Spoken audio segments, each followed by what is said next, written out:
Hello guys, कैसे हैं आप सभी लोग। उम्मीद करते हैं कि आप सभी लोग बहुत अच्छे होंगे।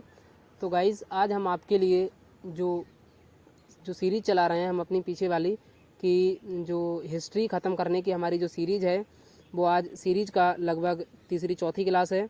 हम आपको इस सीरीज़ में हिस्ट्री पूरी ख़त्म करवाएंगे और इस हिस्ट्री में हम आपको थ्योरी ज़्यादा नहीं कवर कर रहे हैं, केवल और केवल क्वेश्चन लेकर आ रहे हैं और इन क्वेश्चन के माध्यम से ही हम हिस्ट्री को पूरा ख़त्म करेंगे। ठीक है गाइस। और हम जितने भी आपको क्वेश्चन लेके आते हैं वो सभी PYQ क्वेश्चन होते हैं। एक भी क्वेश्चन ऐसा नहीं होता है जो कि हमने अपनी तरफ से बनाया हो। सभी क्वेश्चन आपके लिए प्रीवियस ईयर क्वेश्चन में प्रीवियस ईयर मतलब एग्जाम्स में पूछे हुए होते हैं। ठीक है गाइस। तो गाइस, आपसे रिक्वेस्ट है कि आप हमारी क्लासों से ज़्यादा से ज़्यादा जुड़िए और आप यकीन मानिए गाइस कि हमारी आप ये अगर क्लासें कर लेते हैं तो आपके कोई से भी एग्ज़ाम लगे हों, आप हमारी क्लासों से सबसे ज़्यादा क्वेश्चन देखने को मिलेंगे और आपको सबसे ज़्यादा क्वेश्चन हमारी क्लासों से मिलेंगे। ठीक है गाइस, आपसे एक रिक्वेस्ट है कि आप वीडियो को पूरा देखा करिए। देखिए, शुरू में आप देख के चले जाते हैं, ये बात मतलब कि ठीक नहीं रहती है। आप एक बार समझिए हमारी क्लासों से, हमारे टॉपिक को, हमारे कंटेंट को देखिए कि हम आपके लिए कितनी मेहनत करते हैं और इस मेहनत के लिए आप केवल देखिए। बस हम आपसे बस इतना ही कहेंगे कि आप पूरा कंप्लीट देखिए वीडियो को। और अगर हमारी वीडियो आपके लिए पसंद आती हैं, हमारा कंटेंट आपके लिए पसंद आता है तो हमारे चैनल को सब्सक्राइब कर लीजिए, क्योंकि हम इसी तरीके की वीडियो आपके लिए लाते रहेंगे और आपकी पढ़ाई के लिए जो भी हमसे बन पाता है वो हम करते रहेंगे। ठीक है गाइस। तो चलिए गाइस, हम अब क्लास को स्टार्ट करते हैं। तो आज हम वैदिक सभ्यता को पढ़ेंगे। वैदिक सभ्यता में आप देख सकते हैं कौन कौन से कैसे कैसे क्वेश्चन पूछे जाते हैं। आज हम वैदिक सभ्यता से टॉप 90 क्वेश्चन लेकर आए हैं जो सभी PYQ क्वेश्चन में पूछे गए हैं। ठीक है गाइस, अगर क्वेश्चन कोई कठिन आता है तो उसका ऐसा नहीं है कि वो क्वेश्चन देखकर आप भाग जाएं। आप उस क्वेश्चन को समझिए कि क्वेश्चन पूछा कैसा गया है, क्योंकि आज का जो कंपटीशन है इतना आगे बढ़ गया है कि इस तरीके के क्वेश्चन पूछे जाते हैं। ठीक है गाइस। तो चलिए गाइस, क्लास को स्टार्ट करते हैं। तो आज के पहले प्रश्न के साथ हम क्लास की स्टार्टिंग करते हैं। जिस क्वेश्चन का आंसर आपको पता हो गाइस, उस क्वेश्चन का आंसर आप कमेंट बॉक्स में ज़रूर दें। ठीक है गाइस। चलिए, आज का पहला क्वेश्चन है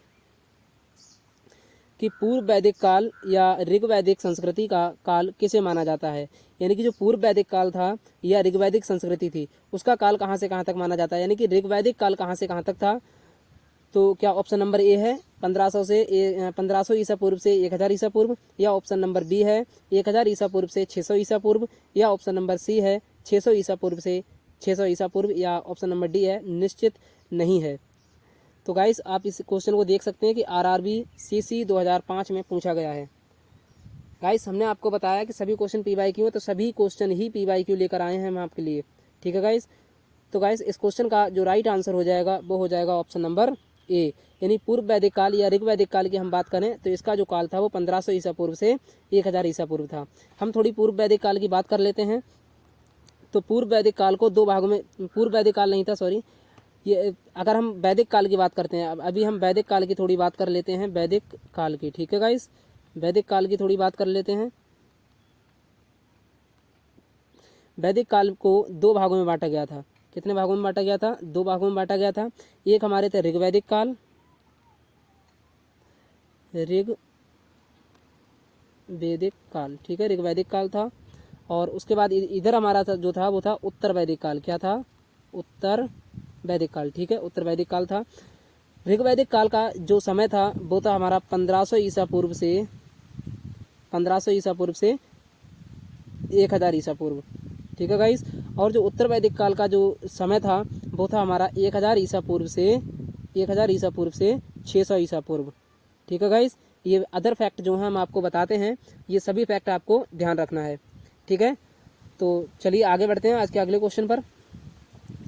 आज का अगला क्वेश्चन है कि उत्तर वैदिक संस्कृति का काल किसे माना जाता है। आप देखो, वही क्वेश्चन रिपीट हो गया कि उत्तर वैदिक काल, ये हमारा पूर्व वैदिक काल है, ये हमारा उत्तर वैदिक काल है। ठीक है गाइस।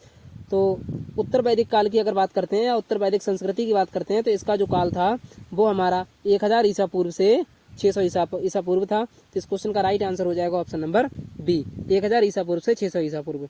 ठीक है। तीसरा क्वेश्चन है,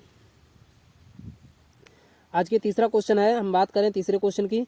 तो आज का जो तीसरा क्वेश्चन है वो इनमें से किसे किस फसल का ज्ञान वैदिक काल के लोगों को नहीं था। यानी कि जो वैदिक सभ्यता थी या वैदिक समाज के लोग थे, इनको कौन सी फसल का ज्ञान नहीं था। क्या वो जौ थे, या गेहूँ थे, या चावल थे, या तंबाकू थे। तो गाइस इस क्वेश्चन का राइट आंसर हो जाएगा ऑप्शन नंबर डी, तंबाकू। देख सकते हैं एसएससी मैट 2001 में क्वेश्चन पूछा गया है। ठीक है, अगला क्वेश्चन है कि वेदों की संख्या कितनी बताई गई है। यानी वेदों की संख्या कितनी है, क्या 2 है, या 3 है, या 5 है, या 4 है। तो गाइस इसका राइट आंसर हो जाएगा ऑप्शन नंबर सी, 4। ठीक है गाइस, चलिए आगे बढ़ते हैं आज के अगले क्वेश्चन पर। अगला क्वेश्चन है कि किस देवता के लिए ऋग्वेद में पुरंदर शब्द का प्रयोग हुआ है। यानी ऋग्वेद में पुरंदर किसका नाम था। अग्नि का नाम था, या सोम देवता का नाम था, या वरुण का नाम था, या इंद्र का नाम था। तो गाइस आपको बता दें पुरंदर और युद्ध के देवता जो थे वो हमारे इंद्र थे। कब थे ये, ऋग्वैदिक काल में। ठीक है, तो ऑप्शन नंबर ए इसका राइट आंसर हो जाएगा। क्वेश्चन नंबर 6 है कि भारतीय संगीत का आदि ग्रंथ किसे कहा जाता है। यानी भारतीय संगीत का आदि ग्रंथ किसे कहा जाता है। तो गाइस इस क्वेश्चन का राइट आंसर हो जाएगा option number C, Samaveda. Samaveda को भारतीय संगीत का आदि ग्रंथ कहा जाता है। ये क्वेश्चन आरआरबी सीसी 2005 में पूछा गया है, और क्वेश्चन नंबर 5 आप देख सकते हैं एनटीपीसी 2021 में पूछा गया है। ठीक है गाइस, चलिए आगे बढ़ते हैं। आज के अगले क्वेश्चन के साथ क्लास की स्टार्ट करते हैं।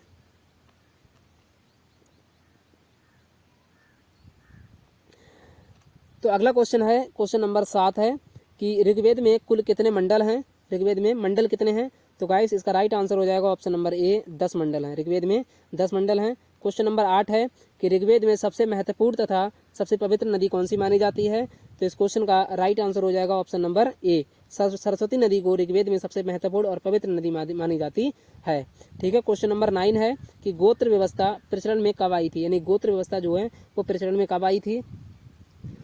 तो गाइस इस क्वेश्चन का जो राइट आंसर है ऑप्शन नंबर ए, ऋग्वैदिक काल में गोत्र व्यवस्था प्रचलन में आई थी। ठीक है, आगे बढ़ते हैं अगले क्वेश्चन में। अगला क्वेश्चन है कि वैदिक युग में यव शब्द किसके लिए प्रयोग हुआ था। यानी यव किसे कहा जाता था। तो गाइस इसका राइट आंसर हो जाएगा ऑप्शन नंबर बी, यव जो कहा जाता था वो जौ के लिए कहा जाता था। ठीक है, और अगर बात करें चावल के लिए व्रीहि कहा जाता था। ठीक है गाइस, अगला क्वेश्चन 11 है व्रीहि। व्रीहि शब्द किसके लिए प्रयुक्त हुआ था। तो व्रीहि शब्द हमने ऊपर बताया आपको, चावल के लिए प्रयुक्त हुआ था, ऑप्शन नंबर ए। ठीक है, क्वेश्चन नंबर 12 है प्राचीनतम पुराण कौन से हैं। इनमें से कौन सा सबसे प्राचीन पुराण है। तो ऑप्शन नंबर ए इसका राइट आंसर हो जाएगा, मत्स्य पुराण। मत्स्य पुराण सबसे प्राचीनतम पुराण है। ठीक है गाइस, आगे बढ़ते हैं। Question number 13। क्वेश्चन नंबर 13 है कि ऋग्वैदिक काल के सबसे प्रधान देवता कौन थे। यानी कि ऋग्वैदिक काल में सबसे ऊंचे देवता कौन थे, सर्वोच्च देवता कौन थे। तो इस क्वेश्चन का राइट आंसर हो जाएगा option number B, Indra. Indra जो थे ऋग्वैदिक काल में सबसे प्रधान देवता थे। क्वेश्चन नंबर 14 अगला क्वेश्चन है कि उत्तर वैदिक काल में किस देवता को सर्वोच्च स्थान प्राप्त था। तो चाहे उत्तर वैदिक काल की बात हो या ऋग्वैदिक काल की बात हो, सबसे ऊंचे देवता की बात करें तो वो थे हमारे कौन, इंद्र, ऑप्शन नंबर ए।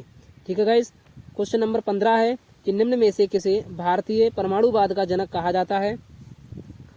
तो भारतीय परमाणुवाद का जनक किसे कहा जाता है आपको बताना है। तो इस क्वेश्चन का राइट आंसर हो जाएगा option number C, Kanada. Kanada को भारतीय परमाणुवाद का जनक कहा जाता है। भारतीय जो कणाद थे इन्होंने कहा था कि संसार में कोई भी वस्तु हो या कोई भी परमाणु हो उसे इससे अधिक टुकड़ों में नहीं तोड़ा जाता है, और एक मतलब अवस्था ऐसी आ जाती है कि उसे इस अवस्था के बाद तोड़ना नामुमकिन हो जाता है। ठीक है गाइस, चलिए आगे बढ़ते हैं अगले क्वेश्चन पर। ठीक है, क्वेश्चन नंबर 16 है कि ऋग्वेद में सूक्त कितने हैं। तो गाइस ऋग्वेद में आपको सूक्त बताना है। ये क्वेश्चन देख सकते हैं CGPSC यानी कि छत्तीसगढ़ पुलिस सर्विस कमीशन 2012 में पूछा गया है। ठीक है गाइस, तो इस क्वेश्चन का राइट आंसर हो जाएगा गाइस ऑप्शन नंबर सी, 1028 क्या है ऋग्वेद में सूक्त हैं। क्वेश्चन नंबर 17 है कि गायत्री मंत्र की रचना किसने की थी। तो गाइस गायत्री मंत्र की जो रचना थी वो हमारे ऑप्शन नंबर बी, विश्वामित्र ने की थी। ठीक है गाइस, चलिए अगले क्वेश्चन पर बढ़ते हैं। अगला क्वेश्चन है क्वेश्चन नंबर 18, आर्यों का प्रिय पशु कौन सा था। आर्यों का सबसे जो प्रिय पशु था वो कौन था। तो गाइस आपको बता दें कि जो आर्यों का प्रिय पशु था वो थी हमारी गाय, ऑप्शन नंबर बी। गाय जो थी वो आर्यों का सबसे प्रिय पशु माना जाता है। क्वेश्चन नंबर 19 है कि आर्यों की सभ्यता कैसी थी। क्या वो ग्रामीण सभ्यता थी आर्यों की, या खानाबदोश थे, या जनजातीय थी, या शहरी सभ्यता थी। तो गाइस हम आपको बता दें तो आर्यों की जो सभ्यता थी वो हमारी ग्रामीण सभ्यता थी। और शहरी सभ्यता कौन सी थी आप बताएंगे हमें।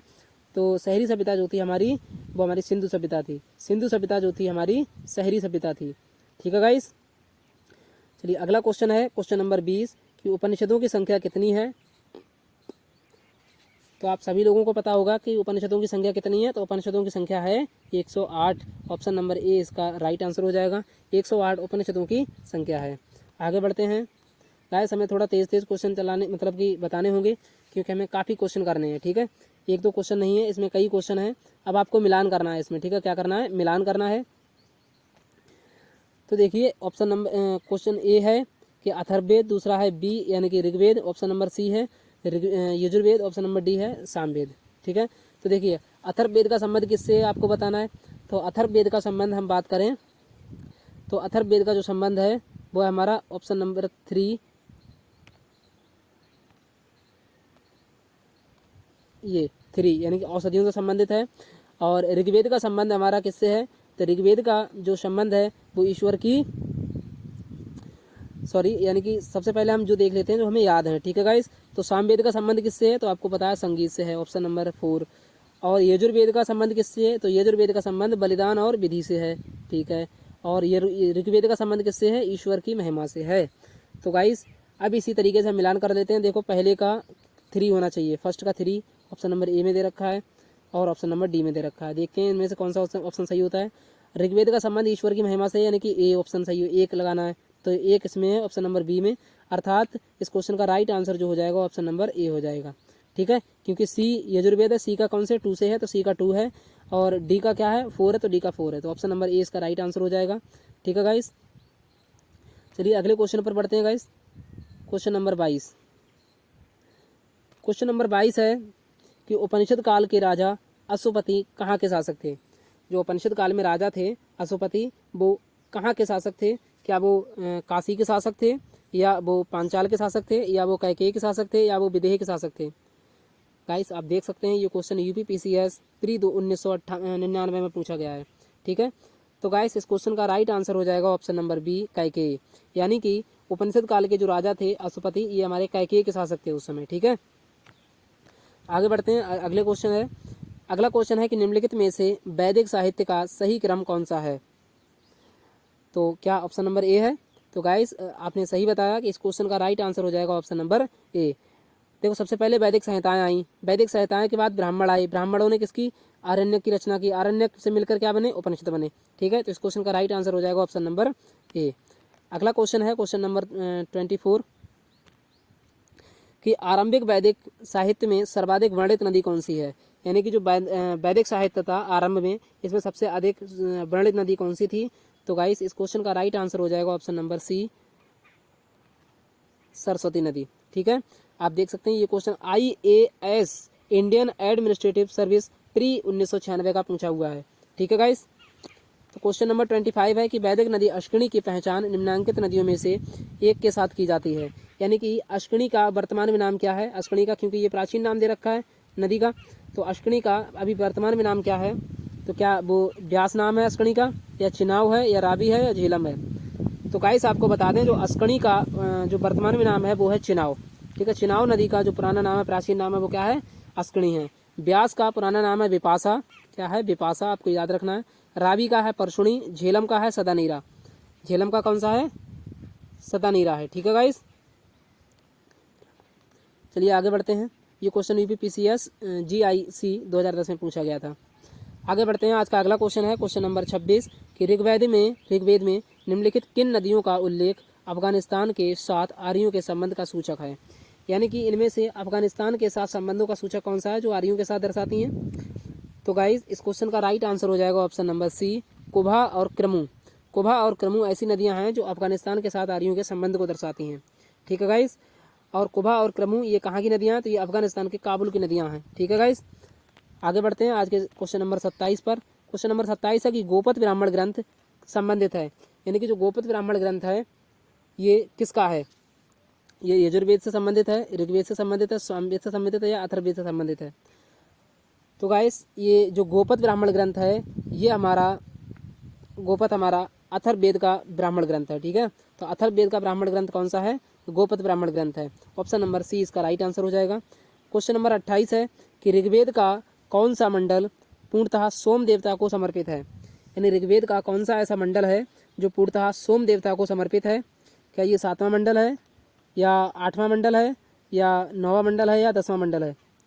तो इसका राइट आंसर हो जाएगा ऑप्शन नंबर सी, 9वां मंडल। 9वां मंडल जो है पूर्णतः सोम देवता को मतलब कि समर्पित है और इसकी चर्चा किसमें की गई है? ऋग्वेद में की गई है। अगला क्वेश्चन है क्वेश्चन नंबर 29। क्वेश्चन नंबर 29 है कि सबसे पुराना वेद इनमें से कौन सा है? ये question UP PCS pre 1995, Uttarakhand PCS pre 2010 और उत्तराखंड यूडीए एलडीए मैथ्स 2007 में पूछा गया है। तो सबसे पुराना वेद कौन सा है? तो यजुर्वेद है या ऋग्वेद है या अथर्ववेद है या सामवेद है? तो इसमें से सबसे पुराना वेद जो है वो है ऋग्वेद। ऑप्शन नंबर बी इसका राइट आंसर हो जाएगा। अगला क्वेश्चन है क्वेश्चन नंबर 30 कि त्रयी नाम किसका है, यानी किससे संबंधित है त्रयी नाम? तो गाइस जो त्रयी नाम है ये हमारा 3 वेदों से संबंधित है। ऑप्शन नंबर ए, 3 वेदों से संबंधित है त्रयी नाम, वेद त्रयी। और आपको बता दें कि जो वेद त्रयी है इसमें केवल 3 ही वेद मतलब कि संबंधित हैं। इसमें अथर्ववेद को नहीं रखा गया है क्योंकि अथर्ववेद की रचना जो है वो बाद में हुई है। ठीक है, चलिए आगे बढ़ते हैं। अगला क्वेश्चन है कि किस वैदिक ग्रंथ में वर्ण शब्द का सर्वप्रथम नामोल्लेख मिलता है? तो वर्ण शब्द का सबसे सर्वप्रथम उल्लेख कहाँ मिलता है? तो ऋग्वेद में मिलता है। ऑप्शन नंबर ए इसका राइट आंसर हो जाएगा। अगला है कि सूची फर्स्ट को सूची सेकंड से मिलाइए। तो सूची फर्स्ट में देखते हैं हम। तो सबसे पहले देखते हैं ऋग्वेद। ऋग्वेद का ब्राह्मण ग्रंथ कौन सा है? तो ऋग्वेद का है ऐतरेयी। ऑप्शन 3, ए का 3 से संबंध हो गया, ए का 3 से। ठीक है, ए का 3 से यहाँ लिखते चले जाएंगे, ए का 3 से है कॉमा।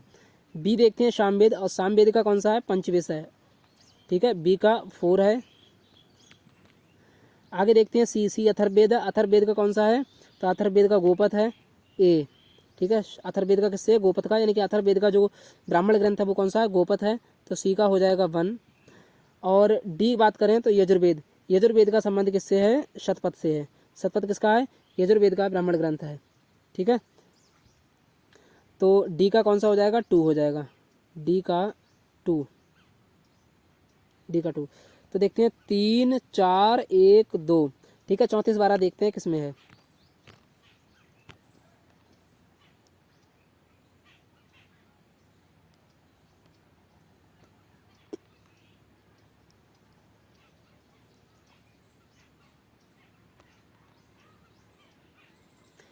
तो 34 12 आपको बताना है कौन से ऑप्शन में। तो देख सकते हैं आप 34 12 ऑप्शन नंबर सी में है। 3 4, ये देखो ए का 3 है, बी का 4 है और सी का 1 है और डी का 2 है। ठीक है गाइस, आज का अगला क्वेश्चन है क्वेश्चन नंबर 33 कि आर्य शब्द किसको इंगित करता है? क्या ये निर्जाति को संबंधित करता है, निर्जाति समूह से संबंधित है या भाषा समूह से संबंधित है, या हमारा हम बात करें तो छायावरी जन को संबंधित है या श्रेष्ठ वंश से संबंधित है? तो गाइस इसका राइट आंसर हो जाएगा ऑप्शन नंबर डी, श्रेष्ठ वंश से संबंधित है। कौन से? श्रेष्ठ वंश से संबंधित है। और आप देख सकते हैं ये क्वेश्चन IAS प्री 1999 और UPPCS प्री 1999 में पूछा गया है। ठीक है, अगला क्वेश्चन है क्वेश्चन नंबर 34 कि वर्ण व्यवस्था से संबंधित पुरुष सूक्त मूलतः कहाँ पाया जाता है? किसमें पाया जाता है? यानी पुरुष सूक्त किसमें पाए जाते हैं? तो पुरुष सूक्त भी हमारे किसमें पाए जाएंगे? ऋग्वेद में पाए जाएंगे। ऑप्शन नंबर सी इसका राइट आंसर हो जाएगा। अगला क्वेश्चन है कि यज्ञ संबंधी विधि विधानों का पता चलता है कहाँ से चलता है? तो यज्ञ संबंधी विधि विधानों का जो पता चलता है वो हमारा कहाँ से चलता है? तो यज्ञ देखो, या से यजु या से यज्ञ। तो ऑप्शन नंबर डी इसका राइट आंसर हो जाएगा। ठीक है, अगला क्वेश्चन है क्वेश्चन नंबर 36 वैदिक देव मंडलम में निम्न में से कौन देवता युद्ध का देवता माने जाते हैं? तो युद्ध के देवता हमारे इंद्र को माना जाता है। ऑप्शन नंबर बी इसका राइट आंसर हो जाएगा। आगे बढ़ते हैं। आज का अगला क्वेश्चन है कि निम्नलिखित में से किसका संकलन ऋग्वेद पर आधारित है? क्या ऋग्वेद पर आधारित है? तो ऑप्शन नंबर बी इसका राइट आंसर हो जाएगा, सामवेद। क्योंकि आप जानते हैं गाइस कि सामवेद में कुल मंत्रों की संख्या कितनी है? 1875 है। और जो 1875 मंत्र हैं इनमें से केवल 99 ग्रंथ मंत्र ही ऐसे हैं जो सामवेद से लिए गए हैं। लेकिन और जितने भी जो मंत्र हैं वो हमारे कहाँ से लिए गए हैं, वो हमारे ऋग्वेद से लिए गए हैं। ठीक है गाइस, आगे बढ़ते हैं। आज का अगला क्वेश्चन है ऋग्वेद में ऋचाएँ कितनी हैं, तो 1028 ऋचाएँ हैं। ऑप्शन नंबर ए इसका राइट आंसर हो जाएगा।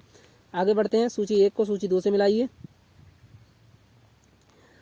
तो ऋग्वेद अगर बात करें तो ऋग्वेद में क्या क्या दिया गया है, तो ऋग्वेद में हमारे स्रोत और कर्मकांड की चर्चा है, और यजुर्वेद में हमारे तंत्र मंत्र की चर्चा,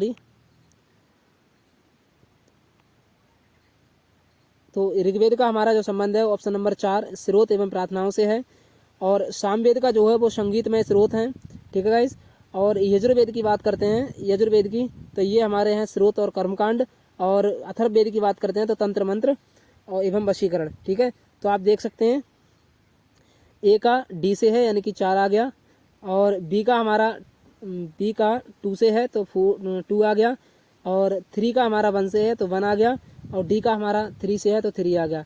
तो 42-13 जिस क्वेश्चन का राइट आंसर होगा वही हमारा राइट आंसर होगा। ठीक है, 42-13। तो गाइस इसमें देख सकते हैं ऑप्शन नंबर ए में ही दे रखा है 42-13। ठीक है, चलिए आगे बढ़ते हैं। अगला क्वेश्चन है कि निम्नलिखित 4 वेदों में से किस एक में जादुई माया और वशीकरण का वर्णन मिलता है।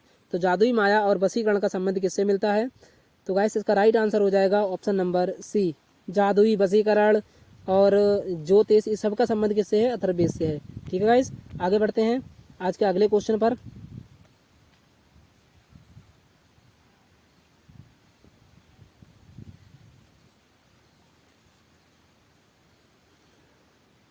तो आज का जो अगला क्वेश्चन है वो है क्वेश्चन नंबर 41। ऋग्वेद है क्या है, ऋग्वेद स्रोतों का संकलन है, कथाओं का संकलन है, युद्ध का ग्रंथ है, या शब्दों का संकलन है। तो गाइस इस क्वेश्चन का राइट आंसर हो जाएगा ऑप्शन नंबर ए, जो ऋग्वेद है वो स्रोतों का संकलन है। ठीक है, आगे देखते हैं क्वेश्चन नंबर 42 की ऋग्वेद संहिता का 9वां मंडल पूर्णतः किसको समर्पित है। तो इस क्वेश्चन का राइट आंसर हो जाएगा ऑप्शन नंबर डी, सोम और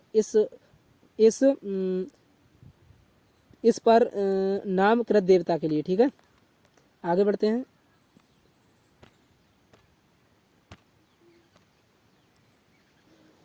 क्वेश्चन नंबर 43 है कि भारत के किस स्थल की खुदाई से लौह धातु के प्रचलन के प्राचीनतम प्रमाण मिले हैं। तो लौह धातु के प्राचीनतम प्रमाण कहाँ से मिले हैं, यानी सबसे पहले लोहे की खोज कहाँ पर हुई थी। तो इस क्वेश्चन का राइट आंसर है ऑप्शन नंबर बी, अतरंजी खेती से। ठीक है, आगे अगला क्वेश्चन है क्वेश्चन नंबर 44 की उपनिषद पुस्तकें हैं, उपनिषद पुस्तकें जो है किस पर आधारित हैं, क्या योग पर हैं, धर्म पर हैं, या विधि पर हैं, या दर्शन पर हैं। तो इस क्वेश्चन का राइट आंसर हो जाएगा ऑप्शन नंबर डी, दर्शन पर। उपनिषद जो है दर्शन पर आधारित हैं। ठीक है, आगे है क्वेश्चन नंबर 45 कि उपनिषदों का मुख्य विषय क्या है। तो इस क्वेश्चन का राइट आंसर हो जाएगा ऑप्शन नंबर बी, दर्शन। क्वेश्चन नंबर 46 है निम्नलिखित में से किस एक वैदिक साहित्य में मोक्ष की चर्चा मिलती है। तो मोक्ष की चर्चा जो है हमारी वो उपनिषद से मिलती है। ऑप्शन नंबर डी इसका राइट आंसर हो जाएगा, उपनिषद। ठीक है, क्वेश्चन नंबर 47 है कि आध्यात्म ज्ञान के विषय में नचिकेता और यम का संवाद किस उपनिषद में प्राप्त होता है। तो इस क्वेश्चन का राइट आंसर हो जाएगा हमारा ऑप्शन नंबर सी, कंठोपनिषद में यम एवं नचिकेता का संवाद मिलता है। ये क्वेश्चन देख सकते हैं कहाँ कहाँ पूछा गया है। आगे बढ़ते हैं, क्वेश्चन नंबर अगला है 48। ठीक है, वैदिक नदी कुबा का स्थान कहाँ निर्धारित होना चाहिए। तो इस क्वेश्चन का राइट आंसर हो जाएगा ऑप्शन नंबर ए, अफगानिस्तान में होना चाहिए। ठीक है, फिर हम देखते हैं एक सूची को सूची 2 से मिलाते हैं। कुबा का जो वर्तमान में नाम क्या है, तो कुबा जो अभी कहाँ पर है, काबुल में है, यानी कि कुबा का वर्तमान नाम है काबुल। और बी ऑप्शन है परशुनी, परशुनी किसका नाम है, तो रावी का वर्तमान नाम है परशुनी। सदानीरा गंडक का नाम है, गंडक का जो सदानीरा नाम है, ठीक है, प्राचीन नाम है। और सतलज का प्राचीन नाम है शतुद्री। ठीक है, तो ए का 2 है, और बी का 3 है, और सी का 1 है, और डी का 4 है। तो 23-14 हमारे क्वेश्चन का आंसर बनना चाहिए। 23-14 देखते हैं कौन से ऑप्शन में है। तो इस क्वेश्चन का राइट आंसर हो जाएगा ऑप्शन नंबर बी, 23-14। ठीक है, चलिए आगे बढ़ते हैं।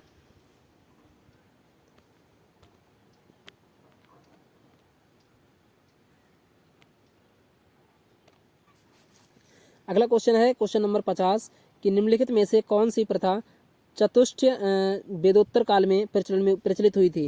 यानी कि चतुष्ट वेदोत्तर काल में कौन सी प्रथा मतलब प्रचलित हुई थी।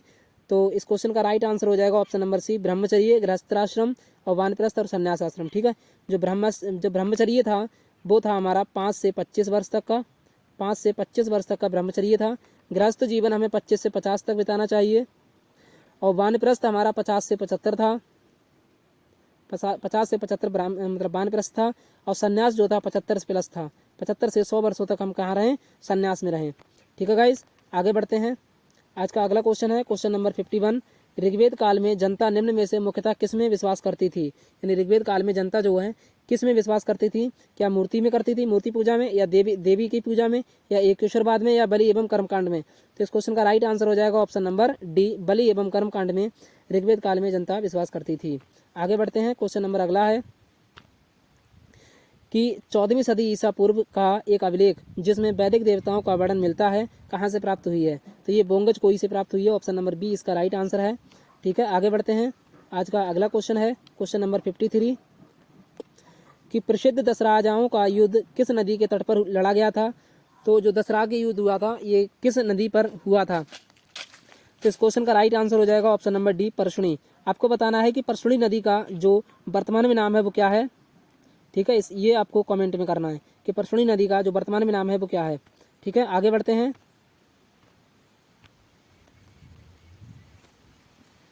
अगला क्वेश्चन है कि क्वेश्चन नंबर 54 की बोंगज कोई महत्वपूर्ण है, किसके लिए महत्वपूर्ण है? क्योंकि यह मध्य एशिया एवं तिब्बत के मध्य एक महत्वपूर्ण व्यापारिक केंद्र था। ऑप्शन नंबर बी है, यहाँ से प्राप्त अभिलेखों में देवी देवताओं एवं देवियों का नामोल्लेख प्राप्त होता है। सी ऑप्शन है कि वेद के मूल ग्रंथों की रचना यहाँ से हुई थी, या ऑप्शन नंबर डी उपर्युक्त में से कोई नहीं। तो गाइस इसका राइट आंसर हो जाएगा option number B. Option number B, यहाँ से प्राप्त अभिलेखों में वैदिक देवताओं एवं देवियों का नामोल्लेख प्राप्त होता है। आगे बढ़ते हैं। क्वेश्चन नंबर 55, निम्नलिखित अभिलेखों में से कौन सा ईरान से भारत में आर्यों के आने की सूचना देता है? तो ऐसा कौन सा अभिलेख है जो भारत में आर्यों के आने की सूचना देता है? तो इस क्वेश्चन का राइट आंसर हो जाएगा ऑप्शन नंबर सी, बोंगज कोई अभिलेख। ठीक है, बोंगज कोई अभिलेख का यूपीपीसीएस मेंस 2009 में पूछा गया है क्वेश्चन। ठीक है गाइस, अगर हमारी क्लास ये कर लेते हैं ना तो आप वनडे एग्जाम यानी कि जितने भी स्टेट एग्जाम्स होते हैं वनडे, आप किसी भी एग्जाम में बैठ सकते हैं और आपके लिए ये क्वेश्चन जरूर मिलेंगे। देख लेना, आप यकीन करिए। ठीक है गाइस, तो ये अगला क्वेश्चन है क्वेश्चन नंबर 56 कि शतपथ ब्राह्मण ग्रंथ में उल्लेखित राजा विदेह माधव से संबंधित ऋषि कौन से थे? जो माधव से संबंधित ऋषि थे वो कौन से थे? तो इस क्वेश्चन का जो राइट आंसर हो जाएगा ऑप्शन नंबर डी हो जाएगा, ऋषि गौतम राहुगढ़। ठीक है, आगे बढ़ते हैं। अगला क्वेश्चन है कि गोत्र शब्द का प्रयोग सर्वप्रथम हुआ था, किसमें हुआ था?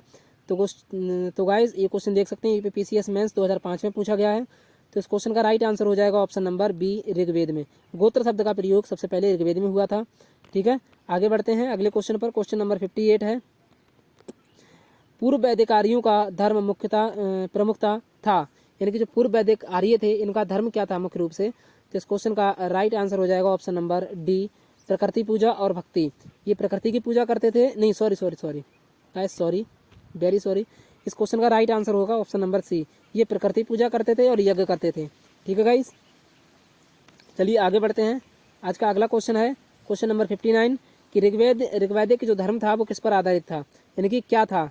ये बहुदेववाद था, या अद्वैतवादी था, या एकेश्वरवादी था, या ये कौन सा था, निवृत्त मार्गी था? तो इस क्वेश्चन का राइट आंसर हो जाएगा ऑप्शन नंबर ए, बहुदेववादी। ठीक है गाइस, आगे बढ़ते हैं। आज का अगले क्वेश्चन के साथ शुरुआत करते हैं। आज का अगला क्वेश्चन है क्वेश्चन नंबर 60 कि ऋग्वेद काल में जनता निम्न में से मुख्यतः किसमें विश्वास करती थी? यानी ऋग्वेद काल में जो जनता थी वो किसमें मुख्य रूप से किसमें विश्वास करती थी? क्या वो मूर्ति की पूजा में करती थी, एकेश्वरवाद में करती थी, देवी पूजा, या बलि एवं कर्मकांड? तो इस क्वेश्चन आप देख सकते हैं यूपीपीसीएस प्री 1993 में पूछा गया है। तो इस क्वेश्चन का राइट आंसर हो जाएगा ऑप्शन नंबर डी, बलि एवं कर्मकांड में आधारित थी। ठीक है, आगे बढ़ते हैं गाइस। क्वेश्चन नंबर 61, गायत्री मंत्र किस पुस्तक में मिलता है? तो इस क्वेश्चन का राइट आंसर हो जाएगा ऑप्शन नंबर सी, गायत्री मंत्र ऋग्वेद में मिलता है। और गायत्री मंत्र की चर्चा किसमें है? ऋग्वेद में है। ठीक है, सोम देवता को समर्पित है। आगे बढ़ते हैं। अगला क्वेश्चन है, गायत्री मंत्र के नाम से प्रसिद्ध मंत्र सर्वप्रथम किस ग्रंथ में मिलता है? तो ऋग्वेद में मिलता है। ऑप्शन नंबर सी इसका राइट आंसर होगा। आगे बढ़ते हैं। क्वेश्चन नंबर 63 है कि प्राचीन काल में आर्यों के जीविकोपार्जन का मुख्य साधन क्या था? तो प्राचीन काल में जो आर्य थे वो शिकार पर आधारित थे। ऑप्शन नंबर बी इनका राइट आंसर हो जाएगा। आगे बढ़ते हैं। क्वेश्चन नंबर 64 कि निम्न में से किस नदी को ऋग्वेद में मातेत्मा यानी कि माता भी तुम हो, देवीत्मा यानी कि देवी भी तुम हो, एवं नदीत्मा यानी कि नदी भी तुम हो। तो ये किसको संबंधित यानी कौन सी नदी थी? तो इस क्वेश्चन का राइट आंसर है ऑप्शन नंबर बी, सरस्वती नदी को ही कहा जाता था ऋग्वैदिक काल में। ठीक है गाइस, ये क्वेश्चन आप देख सकते हैं यूपीपीसीएस स्पेशल मेंस 2008 में पूछा गया है। आगे बढ़ते हैं क्वेश्चन नंबर 65। ऋग्वेद में उल्लेखित यव शब्द किस ऋषि यानी किस कृषि उत्पाद हेतु प्रयुक्त किया गया है? तो इस क्वेश्चन का राइट आंसर हो जाएगा यव, आपको बताया हमने, जौ से संबंधित है, राइट आंसर ए। आगे बढ़ते हैं, अगला क्वेश्चन है क्वेश्चन नंबर 66। उस जनजाति का नाम बतलाइए जो ऋग्वैदिक आर्यों के प्रचलन से संबंधित नहीं है। तो आर्यों के प्रचलन के पंचजन से संबंधित नहीं है, वो कौन सी जनजाति का समूह था? ये क्वेश्चन का राइट आंसर हो जाएगा ऑप्शन नंबर डी, किक्कट जाति थी ऐसी। ठीक है, आगे बढ़ते हैं, अगला क्वेश्चन है 67। वैदिक युग में प्रचलित लोकप्रिय शासन प्रणाली कौन सी थी? तो इस क्वेश्चन का गाइस जो राइट आंसर होगा वो होगा ऑप्शन नंबर डी, वंश परंपरागत राजतंत्र था। RTS प्री 1993 में क्वेश्चन पूछा गया है। ठीक है, आगे बढ़ते हैं अगले क्वेश्चन पर।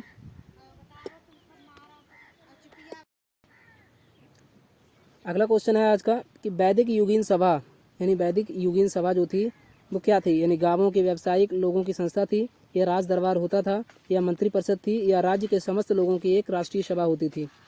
तो इस क्वेश्चन का राइट आंसर हो जाएगा ऑप्शन नंबर सी, मंत्री परिषद थी। इसमें क्या थी? मंत्री परिषद थी। ठीक है, आगे बढ़ते हैं, अगला क्वेश्चन है कि आयुर्वेद अर्थात जीवन का विज्ञान का उल्लेख सर्वप्रथम मिलता है, कहाँ मिलता है? तो ये आरण्यक में मिलता है, या सामवेद में मिलता है, यजुर्वेद में मिलता है, या अथर्ववेद में मिलता है? तो इस क्वेश्चन का राइट आंसर हो जाएगा ऑप्शन नंबर डी, आयुर्वेद वो अथर्ववेद।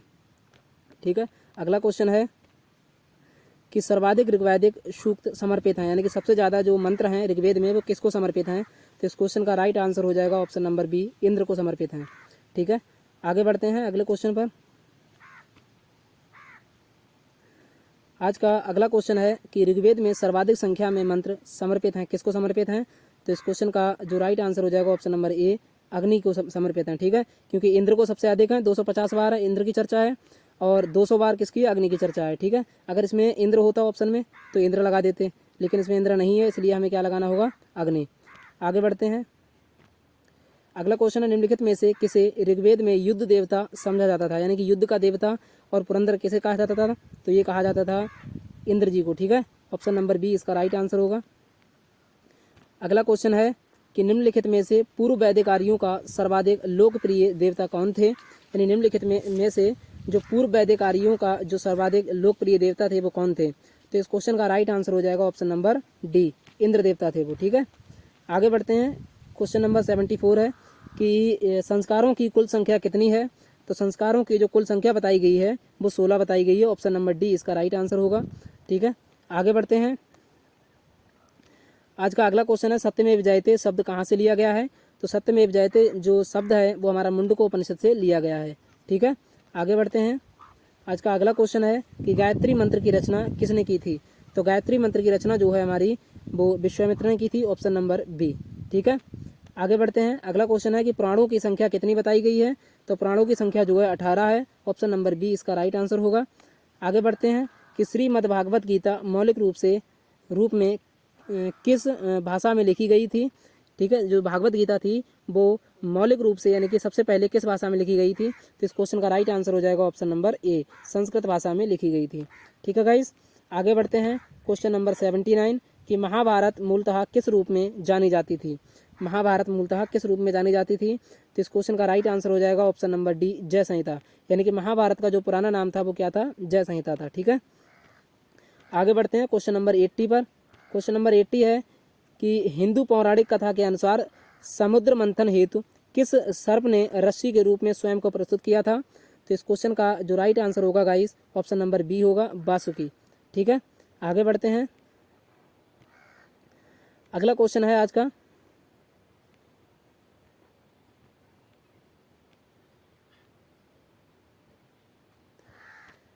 अगला क्वेश्चन है कि किस काल में अछूत की अवधारणा स्पष्ट रूप से उद्गत हुई थी? यानी कि अछूत की अवधारणा किस काल में आई थी? तो इस क्वेश्चन का जो राइट आंसर हो जाएगा ऑप्शन नंबर डी हो जाएगा, धर्मशास्त्र के समय में। जब से धर्म आ गया तब से अछूत आ गया। ठीक है गाइस, आगे बढ़ते हैं, आज का अगला क्वेश्चन है क्वेश्चन नंबर 82। ठीक है, ऋग्वेद की मूल लिपि क्या थी, यानी ऋग्वेद की जो लिपि थी वो क्या थी। तो इस क्वेश्चन का राइट आंसर हो जाएगा ऑप्शन नंबर डी, ब्राह्मी लिपि। ऋग्वेद की जो मूल लिपि थी वो ब्राह्मी लिपि थी। ठीक है, आगे बढ़ते हैं क्वेश्चन नंबर 83। वैदिक कर्मकांड में होत्र का संबंध किससे था, होत्र का संबंध किससे था। आपको बता दें कि जो ऋग्वेद के ज्ञानी हैं उनको ही होत्र कहा जाता है। ठीक है, तो इस क्वेश्चन का राइट आंसर हो जाएगा option number A. Question number 84 है आज का कि ऋग्वेद में अगन्या का प्रयोग हुआ था किसके लिए। तो इस क्वेश्चन का राइट आंसर हो जाएगा ऑप्शन नंबर बी, गाय के लिए अगन्या का प्रयोग हुआ था। ठीक है, आगे बढ़ते हैं क्वेश्चन नंबर 85 की ऋग्वैदिक काल में प्रारंभ में निम्न में से किसे महत्वपूर्ण मूल्यवान संपत्ति समझा जाता था। तो सबसे महत्वपूर्ण जो संपत्ति माना जाता था ऋग्वैदिक काल में वो गाय के लिए माना जाता था, ऑप्शन नंबर बी। ठीक है, आगे बढ़ते हैं आज का अगला क्वेश्चन और एक लास्ट क्वेश्चन है ये। ठीक है, तो जीविकोपार्जन हेतु वेद वेदांग पढ़ाने वाला अध्यापक क्या कहलाता था। तो इस क्वेश्चन का राइट आंसर हो जाएगा ऑप्शन नंबर सी, उपाध्याय। वेद वेदांग को पढ़ाने वाले अध्यापक को उपाध्याय कहते थे। तो गाइस हमने टॉप 86 क्वेश्चन लगभग में 90 क्वेश्चन हो गए हैं, तो 90 क्वेश्चन कंप्लीट कर लिए हैं।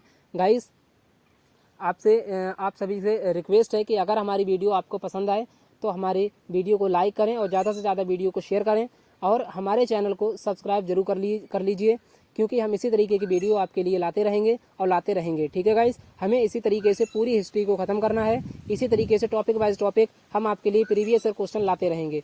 ठीक है गाइस, तो आप सभी का सपोर्ट हमें चाहिए फ्रेंड्स, तो आप सभी लोग हमारे चैनल को सब्सक्राइब कर लीजिए। ठीक है, और इसकी जो आंसर की है वो आप देख सकते हैं, ये सभी आंसर की दे रखी है, आप अपने अपने आंसर यहाँ पर मैच कर सकते हैं। ये सबकी आंसर की दे रखी है। इसकी आप अगर हमें कमेंट करेंगे कि सर इसकी पीडीएफ दे दीजिए, तो हम अपने इसी वीडियो के डिस्क्रिप्शन में इसकी जो पीडीएफ है वो डाल देंगे। ठीक है गाइस, तो आपको एक बार कमेंट करके बता देना है कि आपको इसकी पीडीएफ चाहिए, तो हम आपके लिए इसकी पीडीएफ जो है आपके जो इसी हमारी इसी वीडियो के डिस्क्रिप्शन में दे देंगे। ठीक है गाइस, तो आज के लिए धन्यवाद गाइस, और आज के लिए इतना ही गाइस। सब हमें आपके लिए सपोर्ट की ज़रूरत है और आप सभी लोग हमारे चैनल को सब्सक्राइब कर लीजिए। ठीक है गाइस, चलिए धन्यवाद।